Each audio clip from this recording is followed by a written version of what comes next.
Hi, this is மனிதரும் பேசுகிறேன் சுனில். இன்றைக்கி எல்லாமே கஷ்டமாக தான் இருக்குது. ஒரு இதை ரீச் ஆகணும்னா அதிக சவால்களை சந்திக்க வேண்டியதாக இருக்குது. Difficult route leads to the beautiful destination. அது எல்லாருக்குமே தெரியும். ஆனால் இந்த பியூட்டிஃபுல் டெஸ்டினேஷன் அடையிறதுக்கு ஒரு சில மெத்தட் நம்ம ஃபாலோ பண்ணால் தான் அதை அடைய முடியும். ஏன்னு பார்த்தீங்கன்னா, இன்றைக்கி எதுவுமே ஈஸியான வாழ்க்கை கிடையாது. அப்படி நம்மளை புரிஞ்சுக்கிட்டு நம்ம மேலே வர்றதுக்கு ஒரு 6 மெத்தட் தான் உங்களுக்கு சொல்ல போகிறேன். 6 methods to shape your self. இந்த ஃபஸ்ட் மெத்தட் பார்த்தீங்கன்னா, டேக்கிங் ரெஸ்பான்சிபிலிட்டி. இன்றைக்கி அதிகமாக இது ரொம்ப ரொம்ப தலைவலி பிடிச்ச வேலையாக இருந்துகிட்டு இருக்குது. டேக்கிங் ரெஸ்பான்சிபிலிட்டி அந்த வார்த்தை கேட்டோடனே ஒரு சிலர் செல்ஃபோன் ஆஃப் பண்ணியிருப்பீங்க. அதை இன்னொரு வார்த்தையில் சுருக்கமாக சொல்ல போனால் பர்சனல் க்ரோத் அங்கே தான் உருவாகுதுன்னு சொல்லலாம்.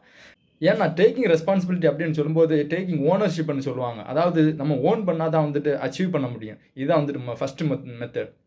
Second method to shape yourself is find the why. இந்த ஒய் என்ற கேள்வி அடிக்கடி கேட்டுக்கிட்டே இருங்க. இந்த ஒய் என்ற கேள்வி அதிகமாக நீங்கள் கேட்டிங்கன்னா உங்கள் வாழ்க்கையில் அதிகமான கேள்விகளுக்கு திருப்பம் கிடைக்கும், விடை கிடைக்கும். Go beyond whatever you can, whatever the limit. அதுலேயும் பார்த்தீங்கன்னா connect your goals with deeper purpose.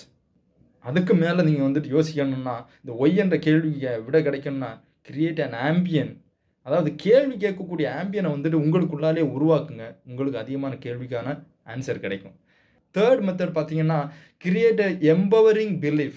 இன்றைக்கி இந்த பிலீஃப் என்ற வார்த்தை தான் அதிக பேரை வாழ வைக்குது அப்படின்னு சொன்னால் நீங்கள் நம்புவீங்களா? அந்த விதத்தில் பார்த்தீங்கன்னா change your negativity through positive talk. மெச்சின்பம் அப்படின்னு சொல்லி ஒரு சைக்காலஜிஸ்ட் இருக்கார். அவர் அதிகமாக தன்னுடைய சைக்காலஜி எதில் பேஸ் பண்ணி வச்சுருக்காருன்னா செல்ஃப் டாக். ஆக்சுவலாக செல்ஃப் டாக் அதிகமாக பண்ணிங்கன்னாவே அதிக ஆப்ஸ்டக்கிளில் இருந்து நம்ம வெளியே வர்றதுக்கு வாய்ப்புகள் அதிகமாக இருக்குது. ஃபோர்த் மெத்தட் பார்த்தீங்கன்னா use the power of music. இன்றைக்கி மியூசிக் எவ்வளோ பெரிய தாக்கம், எவ்வளோ பெரிய ஹீலிங், எவ்வளோ பெரிய மாற்றத்தை உருவாகுதுன்னு எல்லாருக்குமே தெரியும். Sit and listen the music. கொஞ்சம் அமைதியாக இருங்க. ஒவ்வொரு வார்த்தையும் இல்லைனா ஒவ்வொரு அந்த சத்தத்தையும் கேளுங்க. That particular music will boost your life and it will create a kind of energy in you. The fifth method பார்த்தீங்கன்னா பேனிஷ் யுவர் மல்டி டாஸ்கிங். ஏன் சொல்கிறேன்னா இன்றைக்கி அட் அ டைமில் 3, 4, 5 ப்ராஜெக்டை ஒரு இண்டிவிஜுவல் பர்சன் இஸ் டூயிங் அப்படின்னு பார்த்தீங்கன்னா அவங்களுடைய ஹெல்த் என்ன ஆகுறது? இப்போ இருக்கக்கூடிய ஜெனரேஷன் பார்த்தீங்கன்னா அதிக பேர் சின்ன வயசுலேயே டிப்ரெஷன், ஸ்ட்ரெஸ் எல்லா மாதிரியான சைக்கலாஜிக்கல் ப்ராப்ளத்துக்கு இன்றைக்கி டேப்லெட்ஸ் எடுத்துக்கிட்டு இருக்காங்க.